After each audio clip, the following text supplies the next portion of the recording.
Welcome to our Week 4 Fireside Chat. So in your role, you're going to be working likely as a special education director slash pupil services director.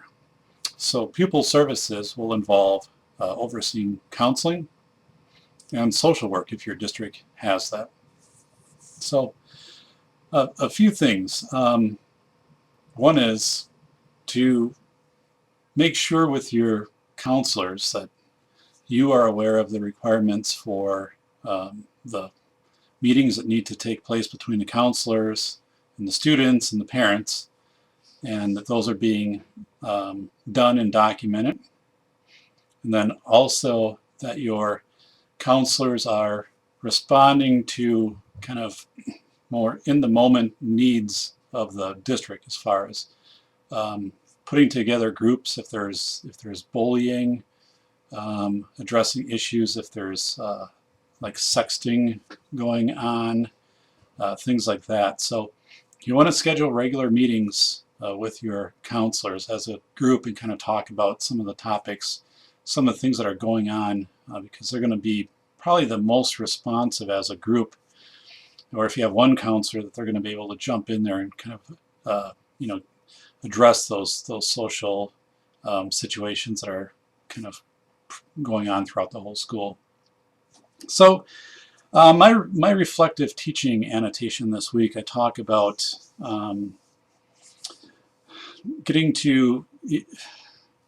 really getting to understand PTSD and kind of getting to understand cumulative stress disorder, understanding where kids are at.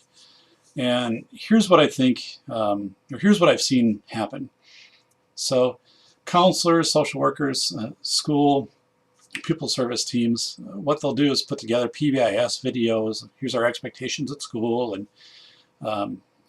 sometimes they'll find out, it's not clicking, it's not working. And what needs to happen is you need to pull back and think more about the students' home environment and their environment just outside of school. And I want to give an example of a district that I worked with recently. So this is a district that has what they describe as generational poverty, and put together PBIS videos with students, from school, filming them, and but they just weren't really seeing it as far as translating into the type of behavior that they wanted students to exhibit at school. And what they did, they got together and kind of realized that, hey, our students are really battling with having their innate needs met, and they're coming from very kind of chaotic home situations. I mean, many of them. So what they did is they assigned staff to ride the buses and get to see where their students were living. And in a number of those situations, the students actually got to go into the homes and meet with the parents.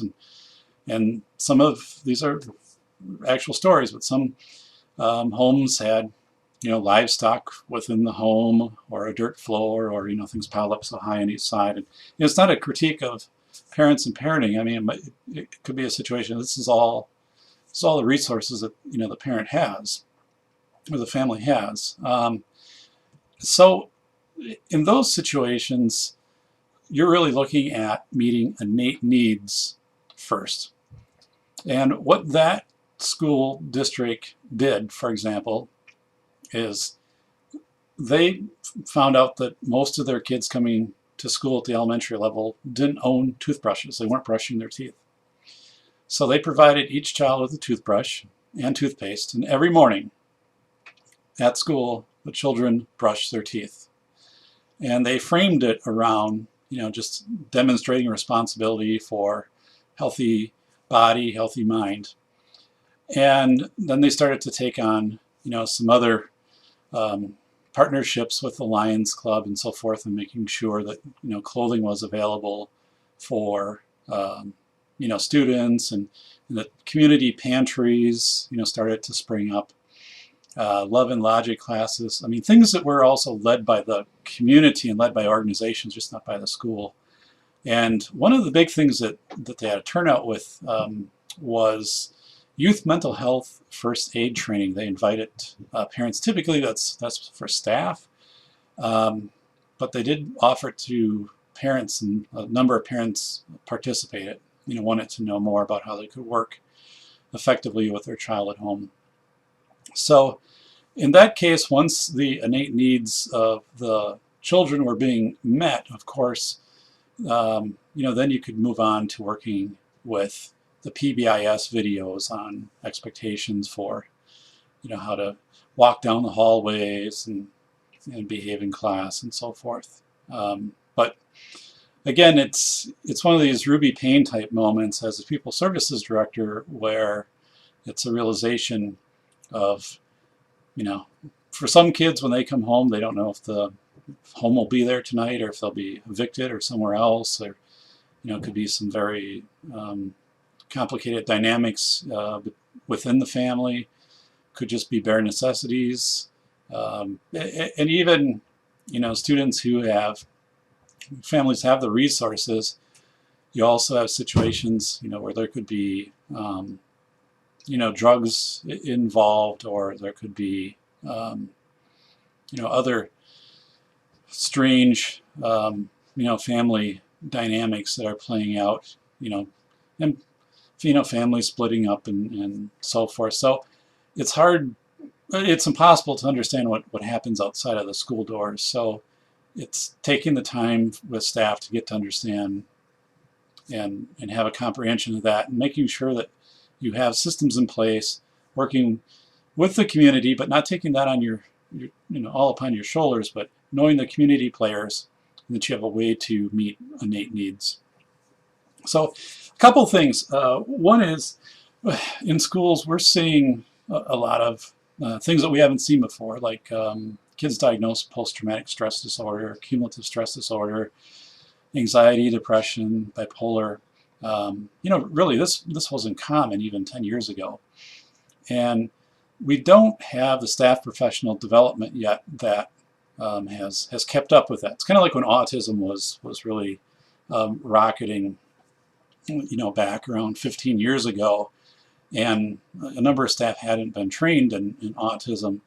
And now, virtually every staff member has, received training in their college program or else, through the district. And, so that's not really, autism isn't the mystery that it was 15 years ago. But right now we're kind of at that stage with mental health where teachers are saying, hey, I didn't receive any training on informed or trauma-informed care or working with students with post-traumatic stress disorder. And actually I worked with a parent who contacted me and was pretty upset with her district because she felt the district wasn't being as responsive to her elementary student with PTSD as she had hoped. And my discussion with her was, please first, don't make an assumption that the district isn't attempting to be helpful. But what you need to first understand is PTSD and a lot of the mental health diagnoses are fairly new for schools. So as far as professional development, that's just coming into play for what's out there for educators and administrators. So make sure when you have a conversation with principal that you consider that and ask what trainings are available, or if there's someone that the school might be willing to access and bring in to help better understand PTSD, for example. One of the things I don't recommend though is don't have the parent come in and speak about the disorder or disability diagnosis, whatever. The parent is going to have a certain bias, and the parent is also not a medical professional. And even if the parent was a medical professional, I just think there's too much of a closeness in that relationship, and too much bias to have that parent present. So seek somebody else out who can come in and do that presentation. There's people out there, a lot of counselors and private counselors, or if you contact the hospital, you can usually find somebody. What What's also changing is, we saw traditional bullying, for many years, just the power struggle, kind of like the, what is it, A Christmas Story with Ralphie and I forget who the older, Scott Farkas, the older kid, and the bullying that was going on there. But today we're seeing it through social media, and that's very complicated, very difficult even to recognize versus manage and try to police to some extent. I think it's critical as a pupil services director to work with counselors, with principals, and to help them to educate students on what the consequences will be if there's cyber harassment, and then also sexting, and you could have blackmail, with pictures and things like that. What kids don't realize is, hey, I'm 18, I have this photo of an underage student. Well, now you're in possession of child pornography. You could be a registered sex offender. Also, what staff don't realize, if this stuff gets emailed to them, even from a student saying, hey, this is what was posted on Facebook, I took a screenshot and here it is, and something needs to be done about it. Well, if that sits on your computer, now you're in possession of child pornography. So, if something like, if that comes to a staff member, they need to immediately, get that to, whether it be human resources or the person, which could be you, that is doing the investigation. Typically, it's the pupil services person. And then that be, law enforcement would need to be notified. But that is nothing that you want on a server or anything like that. If it's for evidence, move it to a thumb drive that's under lock and key, and then get it to the police. Immediately make that report. But that is something that I've had principals, share with me, that someone had forwarded something to them, but then they had never deleted it off of their computer. And again, some of this, obviously is unintentional, but it's those type of slip-ups which can be catastrophic for professionals. So, and for kids, I mean, the degree to which this can follow them around for life. And there's Justin Patchen presents on cyber harassment, and he's in Wisconsin, and you can email him Pathin, or do a Google search, and he comes to schools and presents about this, the use of social media in an incorrect manner, and also the extent to the harm that it can do, and then the trail that it can leave kind of perpetually for a student that could affect them, both if you're the author or recipient, for years and years and years to come. The internet never forgets. So I think that's really important, because especially with counselors, to have them include in their bullying curriculum, and the DPI has a bullying curriculum that you can access and download, but make sure that you talk about things like sexting and cyberbullying. It can lead to kids refusing to go to school. It can lead to suicide. So just again, a really strong point on that. Go after that right away of doing that. If you can bring in, someone, a counselor, one of your counselors, to present along with local law enforcement, and make a night where parents can come in and learn about, Facebook, Snapchat, some of these other things, and kind of where to look on their kids' phones to, find what might not be obvious, or what, some of the things that are trending right now. Please go ahead and do that. This is going to, typically a harassment investigation falls within your lap as a student services director or pupil services director. We talked about nursing a little bit. I just want to go back to it. The first thing at the start of school year you should have your nurse or nurses do is make sure that people are trained on the high medical needs kids, the fragile kids, type 1 diabetics, trach care, allergy. Make sure that is the priority.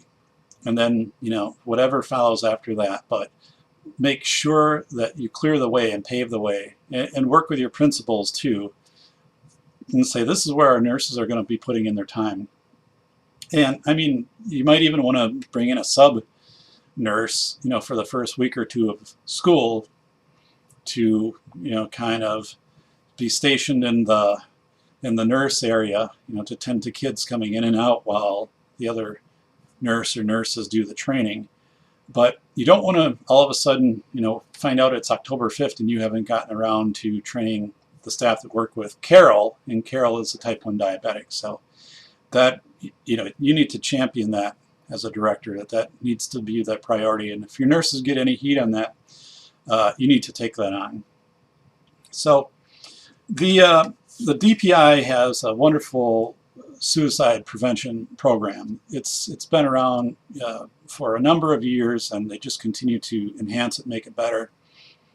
What I recommend and what I've done is I've hosted, it's typically a day, suicide prevention training. So the DPI will, if you contact them, they'll send down one or two presenters, and they will do their presentation and training. What I did is I would invite neighboring districts.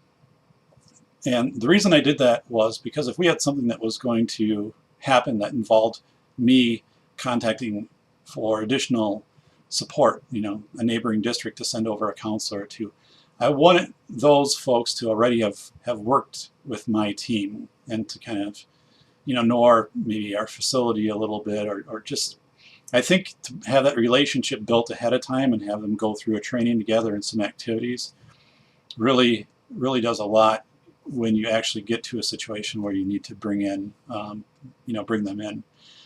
But another thing is, make sure to think ahead and have some type of agreement with your neighboring districts of how you would handle if you needed to call in additional counselors, for example, student or staff suicide, or students, staff, killed in a vehicle accident or something, something like that. I ran into some red tape, and it was my own fault, and I should have probably addressed this differently, but we had a situation a few years ago when I was a director. Neighboring district, a student had committed suicide, or completed suicide would be the term. And that district was asking, it had happened that morning, was asking for me to send a counselor over. Well, by the time I met with the principal of the building, and then tracked down our superintendent and everything, and it was the end of the day. And I was able to have that person there for the next day, but I wasn't able to get them there in a timely manner. And part of it was, questions came up like, who do we bill for the time that they're over there? How does this work? And I mean, it was. So first of all, I'd say go with your gut. What I should have done as a director is just had that person go over there and let the chips fall where they fall, and then deal with the fallout after that, because I mean, that was the right thing to do, was to send someone. But the agreement that we came up with and had reciprocity with neighboring districts, if there was something like that, we would provide a counselor or two at no charge to the district for a day. And we basically consider that professional development for our staff. I know that sounds a little weird, but then they got to go through and see firsthand how the situation was handled within a district. So if it happened with ours, in our district, they had the benefit of seeing how, again, firsthand something like that was handled. So it was, that became an immediate thing where principals knew it, and superintendent and so forth, and I had the cell phone numbers of all the counselors, because these things might happen at night, so you get a call. That's one thing I would recommend too, is you get the cell phone numbers of your counselors and probably your psychologist and your social worker, and protect that. But just say, in the event that something happens outside of school hours, I need a way to contact you. And so anyway, make the long story short here is to be able to get staff either to support a neighboring district, or if you have something where you feel you need assistance, someone else to come in. Because remember, like your counselors who are trying to help and support staff are also affected by whatever's happening. Don't hesitate to call on neighboring districts and have them, provide some resources to you. There's a new kind of trend in professional development, and it's having staff trained in trauma-informed care and also youth mental health first aid. You can Google that, youth mental health first aid. It's about a week-long training, and there's various trainers. You can have a train the trainer process too built, so someone in your district can do these trainings. But it really is helping staff to address the increasing mental health needs of students, to recognize them, how to respond, and how to connect those students with resources. And then it's not to make these folks into counselors. That's not the goal, but it is just, I think, to let them be more aware too of statistically what's happening out there. And I think once people know that this is kind of happening all over, that then there is a sense that, okay, there's going to be professional development coming out, and I'm not alone in this. I guess that's the big thing. I'm not alone in this. So again, Google youth mental health first aid. That might be something you want to consider for your district. It's something that I did, and it was money very well spent and excellent feedback from staff following that. And I would recommend doing that, probably every year if possible. So seclusion and restraint. Make sure that you have, definitely trained teams if you're going to use restraint, nonviolent crisis intervention, NVCI, or there's some other approaches that you can use. Hopefully you don't get to the point where you need a restraint, but if you do, make sure that you're having NVCI trained staff do that. And also, very seriously consider the mental health aspect of children if you are, going to seclude them. Personally, I'm not a big fan at all of seclusion, and we didn't do it in in one district I was at, because I think it's very traumatic for a student. Now, some of you will listen, and your district might do this, and there are situations when maybe it's justified. But my position to staff was, I think we just set up a situation where we've created trauma to the child. I mean, it's one thing to have a child in a cool down sensory type area, versus holding a door so they can't get out while they're pounding and screaming and kicking and so forth. But anyway, I think it's very important that do the trainings on seclusion and restraint, and document thoroughly. Have someone document when you're using restraint and also using seclusion. And I would tell people, whoever's documenting, document kind of like by the minute, almost like 10:02 this happened, 10:04 this happened, 10:10 10:10 this happened. And so you have that. Make sure that information then is getting out per the law, to parents. And whatever you do, be transparent to make sure that you aren't making judgment calls. Well, this wasn't that big of a restraint or whatever, so we're not going to write up, that it happened, or we're going to kind of keep an informal log. And I once, again, consulted with a district, and what they did for some students, instead of doing the mandatory reporting for child abuse, if a student had come in with a pattern of bruises or whatever, they were documenting it, and then if it got to a certain level, then they would make a call. Well, no, obviously you don't want to do that. So if anything like that happens, for example, that requires mandatory reporting, it's going to fall into your realm of making sure that training gets done right at the start of the school year. People cannot hesitate to do mandatory reporting. I mean, they don't need to go through you or a principal or whatever. They can have someone present with them when they're placing that phone call or whatever, but it's not like they need approval to do that. I mean, if they suspect that there's a situation of abuse or neglect or childhood harm, then they are obligated to act. So And none of this informal, stuff of keeping logs and making some determination. It's the same thing with seclusion and restraint. If it's a restraint, call it a restraint and document it that way. Need a drink. This coffee, now ice cold, so it's all right. Ice cold though. I talked about PTSD and then CSD, or cumulative stress disorder. So there's a couple things also I think that staff are experiencing that they weren't in the past. And I think staff experience PTSD. Very, I've seen this explosive student, might overturn, desk, rip up a classroom. There might be a police call. It's very unsettling for staff, also for students.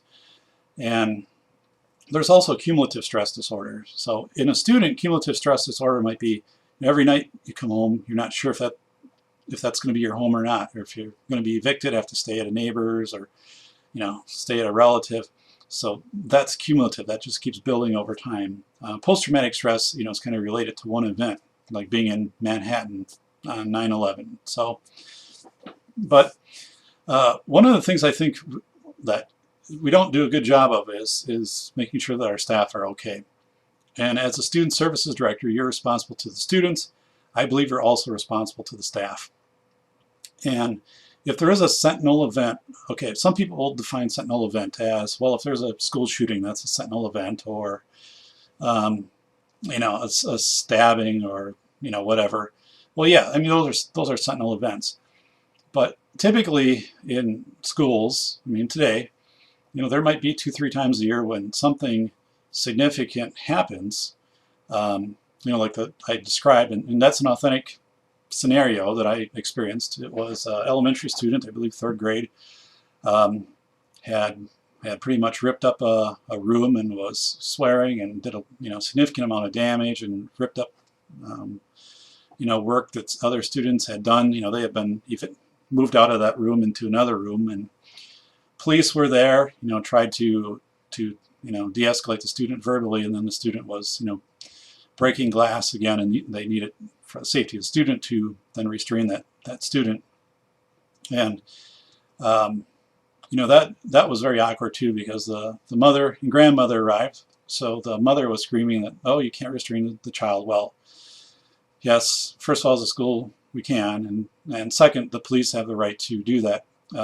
We don't have to call, you don't have to call the parent and say, come in and get your kid under control. But the grandma had a video camera as they took the child outside, and was videotaping it and said, this will be on the news tonight. So, but you have to do your job, I'm telling you, as a student services director in these situations. In that situation, we'd reconvene an IEP, and 2 days later, and looked at some different placement options, and just trying to understand what, if there was an antecedent. We didn't really identify that there was one, but kids, again, there's so many medications that kids are on that have not been trialed on kids. So doctors make an estimate of what the dosage should be, and I think that makes it very challenging too for staff. So again, keep in contact with doctors. So one of the things that we did right away is we had a release. We called the child's doctor and let them know what happened, and they did make a medication change. So anyway, in this situation, I worked with the custodian, the principal, other staff, probably 7-8 of us, for like 4 hours to get that classroom so the students could return at the end of the day just to collect their things, and the classroom looked kind of normal. But I can tell you that the students, were notably upset by that, and the staff. Staff, were crying. The principal, was visibly shaken. And again, these are significant events which really disturb, what is a safe setting, for staff and for students. So, but yet oftentimes nothing happens. There's no follow-up. So there is something called CISM, Critical Incident Stress Management. CISM, you can Google it again. It's a training that typically was developed for police, firefighters, EMS, first responders. It's also available though for school staff. And it's a number of schools in Wisconsin have gone through this training. And I've been trained in CISM, but I'm trained more as a responder for after if there's been a police, fire, EMS, some significant event where staff or the people participating in that need to be checked on, before they're released for the day. So, an example is I might be called upon if there's a car accident on the interstate, and then the people that responded to that instant, let's say there were a few fatalities, the the police chief, fire chief, or whoever was command of that scene might say, whoever's here, needs to do a checkout. So everyone at the end has to go to the fire station or whatever location.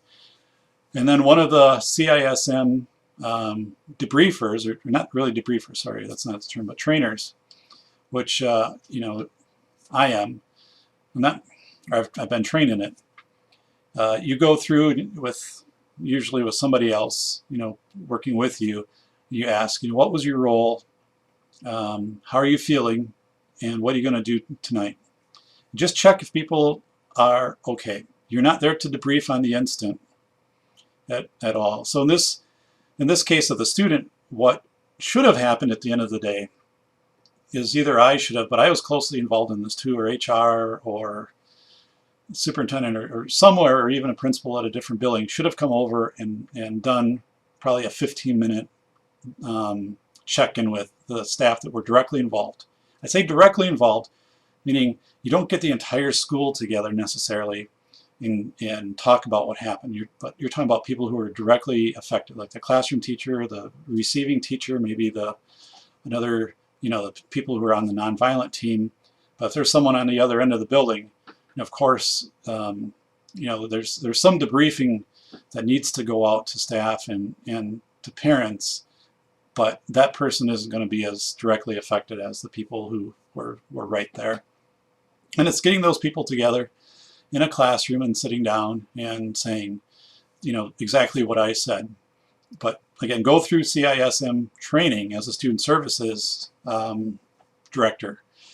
And also, try to build a team. So if something like that happens, you're checking in on people, because a lot of times people, when they leave after something like that, they're not quite right. I mean, and it lingers and it affects people.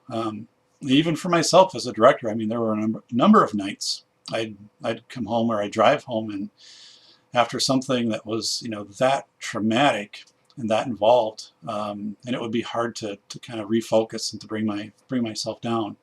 And once I learned about CISM training, I felt, oh my goodness, boy, this would have been so helpful to use as a student services director. So again, consider that CISM. Just a word, ATODA, alcohol, tobacco, and other drug abuse. There used to be a large grant for that. Now it's pretty small. But what I would recommend is you centralize that to one person to oversee. And maybe I would recommend probably a counselor. But what's happening, you're seeing the counties typically are rising now to address, and it's really not the alcohol and tobacco so much as it is the drug abuse, like Dane County and addressing heroin. It's not unique to Dane County, but you're seeing more of these county efforts where then the schools are part of it, along with so many other churches, so many other organizations. But just be aware the ATODA is going to be something that you'll be responsible for, likely. The Youth Code of Silence. So this comes into reporting, or how threats are brought into the system: harassment, bullying, whatever. Most of the systems still are telling adults. Believe it or not, that's still prevalent. And first of all, the systems are not accessible by all students. So English language learners, students with intellectual disabilities, and that's where you need to make sure, one, that you have a system that's accessible, meaning that you don't have a lot of jargon and you're not requiring the student to fill out 2 pages and then submit it. I do a presentation on this. It's in there's a link out to it in my OCR presentation I did in December of 2015 about threat input systems, and to watch that. But you want to here's the thing with the Youth Code of Silence. So I did a lot of research on the Youth Code of Silence, and I included an annotated bibliography, so you'll be able to go through what you want on that. But typically youth will share information with with a trusted adult, one if they have the means to do it, and meaning that they can remain confidential and that they don't have to go through a lot of, I guess, hoops, and also that they don't have to be very interpretive of what the terminology is, such as were you bullied? Well, I mean, it's hard. You can interpret bullied in a lot of different ways if you're a kid. I mean, teasing could be bullying. Um, you know, if you're out on a playground and you want to pitch the kickball and somebody else wants to do it and they take it from you, you could perceive that as bullying. So I think it's a situation where if you feel that you've been in an unsafe situation, or that you've been afraid, someone has threatened harm toward you, use terms like that. I mean, make it really clear, and then take it from there and do the investigation. But don't put out, I think it was, and I have a copy of it somewhere, but they're literally, some states will have like 115 terms that, okay, was it this, or was it this, or was it this, or was it this? But again, make that system simple for kids as possible. But the Youth Code of Silence, what kids want is they want someone to respond. They want action. They want to see action if they do make a report. And if they see that, they'll continue to report, and you'll see that culture change. But what happens if you make a report, nothing changes, they're not going to make another report. And that's been shown again and again and again in research studies. So the Youth Code of Silence is a little bit misleading. It used to be, the snitches end up in ditches type thing. That is there to some extent, with, let's say, social media, where if you, post against something about somebody else, or report something, then you might become a target, which is true. But again, you're much more willing to communicate the concerns or the threats if you do have a very simple means to do that, and there's going to be action. In my school presentation, school safety, that I did after Sandy Hook, in school shootings, almost always people know ahead of time. Other kids know that this is going to happen. In Bethel, Alaska, it was 1997. I think there were like 24 kids were on a balcony waiting for a school shooting to happen. One had a camera. So you wonder, like, how in the world did 24 kids not report this? So you go back and you work and figure out, what can we do to change a reporting system? And also working with kids to say, make them the heroes for reporting stuff like that. I mean, that's crazy. So understand the Youth Code of Silence, and help staff to understand that too, and talk to students. I mean, one of the things that I did, and I encourage you to do this too, is to sit down with students, like do kind of a roundtable forum, and get a feel for what's going on. If you go and you're interviewing students and stuff like that, well, then you're getting into, almost like a research thing, where you would need to make sure that you have processes in place for confidentiality and stuff like that. I'm not talking that. I'm talking more of like a round table, almost like, buying pizza at the middle school and having the principal, help you select 5 kids, and they could be, variety of kids, doesn't have to be everybody who's in the honor society. And then, just talking some things about, hey, what do you like about school? What don't you like? Tell me about, do you think there's, bullying going on? Where, when, stuff like that. You'll find out more during that conversation and during that time than you will through probably any other means. So, let students, have that discussion, and just have it in a safe setting. Just say, just tell me what, what you're comfortable in saying, and it won't go any further than here. So, restorative discipline. So I post a link to Solar, and check that out. It hasn't been updated in a while, but still very relevant. So you have punitive discipline, and then you have restorative. So a lot of schools, especially I found this in my research, will have what they'll call punitive discipline levels. So here's a level 1 infraction, level 2, level 3, level 4. Almost always, that's never followed. The administrator will use discretion whether or not to administer the consequence that goes with this level 2. And what I'm seeing more and more too is administrators will say, Dave, I didn't suspend the kid, although like this warranted a 3-day suspension because I know the home life is so horrible for this kid that to have them home for 3 days is really going to create much more of a situation when they come back, because it's going to be, we know if they're here that they're fed, that they're looked after. And people might say, well, school's not to be the parent and all of that and take on too much of a role. Well, I mean, you have to face reality. I mean, what reality is, and in some cases, principals will say that I'm not going to put this kid at home because it's not a good situation. So they'll have them come in and do an in-school, suspension or something to that effect. But if you look at their levels and even what they have in policy and stuff like that, it doesn't match up. But what they're doing is acting in the best interest they feel of the child. So restorative discipline, if you can do that, it takes time, but it decreases recidivism. And I want to give you an example. This isn't nearly as good as it was hours ago, but here we go.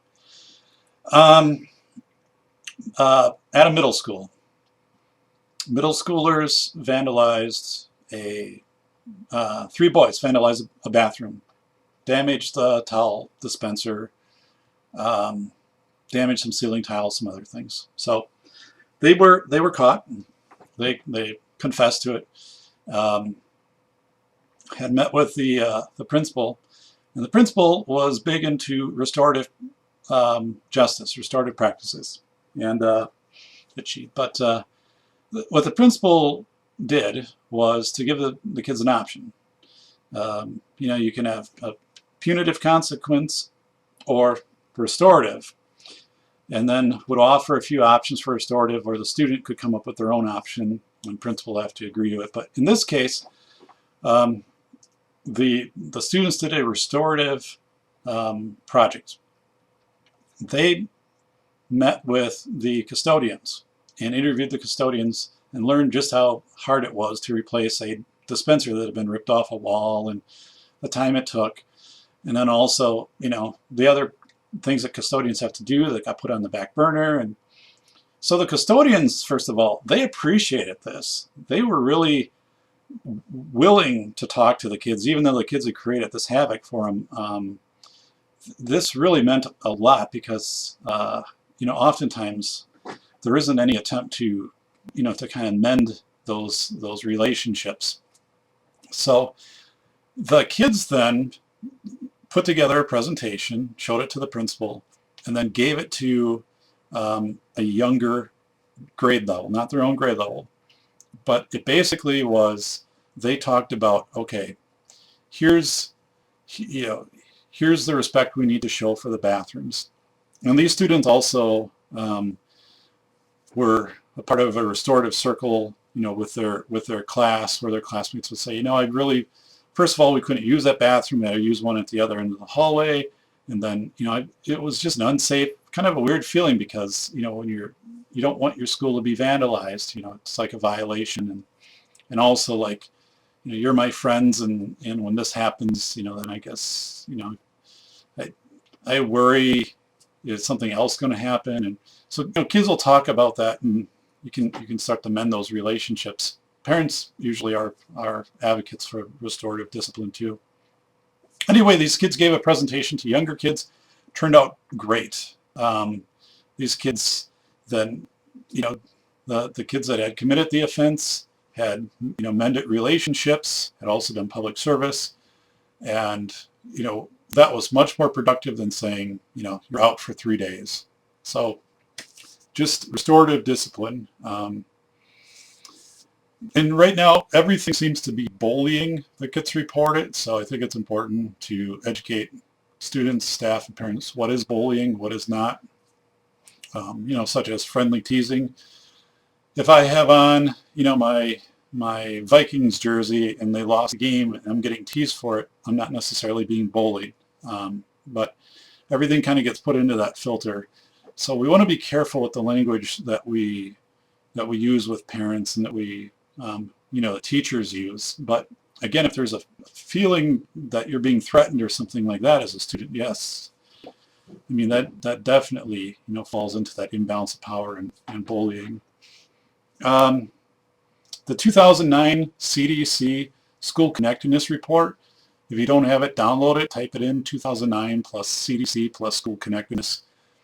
It's a report basically saying that the number one factor in having kids attend school, graduate, increased academic performance, decreased behavioral referrals is getting kids connected to school. Meaning kids enjoy going to school, they feel vested in their school, they feel that their teachers care about them, they feel that they're bonding with their classmates. These are schools which have a lot of PBIS, artwork, a lot of team building activities. But that's really the key. I mean, that's going to get you further down the road than spending $100,000 on putting bulletproof glass in all of the first floor windows. And I get into that, in my PBS presentation. That's something, again, as a student services director, when anything happens to that effect, you will have people, coming to you and asking, what are we doing to make sure that, that doesn't happen here? But the biggest thing to invest in are things to build school connectedness. So go and do a little bit of research on that. The Youth Risk Behavior Survey, so YRBS, I don't know if your school does that or not, but it's middle school and high school. It's a national survey. You can type that into YRBS. And there's pros and cons to doing that. One is you can look at some national and state data and kind of compare yourself. Students ask questions about bullying and safe environment and, have you tried tobacco in the last 60 days or whatever it is. But I also think there's drawbacks to it, and one is I think the language is a little ambiguous. Like, have you been bullied in the last 6 months? Well, I mean, for some kids, 6 months is hard to draw that line when 6 months was, or have you been bullied in the last year, or have you ever not felt safe at school? Well, ever not felt safe. I'm not exactly sure what that means, but so I think the terminology gets a little complicated, and I think it's better to develop your own survey, and you can use Google Survey now and develop it as a school team, and then if you give the same survey over and over, you can have real data that's relevant to your local setting. One thing I found in my research is that it's almost impossible to compare one school to another school. I'm talking even within the same district. And if you're trying to compare district to district or district to state, that is almost statistically impossible. So to look at YRBS data and try to kind of look at where you fall as your district compared to that, that's pretty useless to do. So I would caution just, YRBS has its pros, but it also has its cons. So be aware of it, because if that's something your district does, make sure you're reading the questions, that you understand the survey, and then what you're really getting out of it. And if it meets your needs, that's great. If not, develop something else. The last thing is that, we think about diversity in a very narrow scope. So activity where I had staff write about, diversity that they had observed in school since they've been teaching. And every staff, sort of like 30 staff members, every staff member wrote about racial diversity and cultural diversity. And nobody, not one, wrote about economic diversity. So we have there's many forms of diversity, but we also forget too of socioeconomic status as a form of diversity. And again, in my work with districts, I work with some districts that statistically are 97% Caucasian. And one of the things that I urge their directors and administrators to do is to do, work on as much exposure to other cultures as possible, because all districts will become more diverse over time. And if not only that, but when students graduate from a district like that and go to college or employment outside of that area, they're going to be working with people from other cultures, and if they don't have that cultural awareness, that's going to be quite a shock. So that is something too, is just making sure that you're embracing diversity on many different levels. So thank you for our week 4 Fireside Chat, and on to week 5.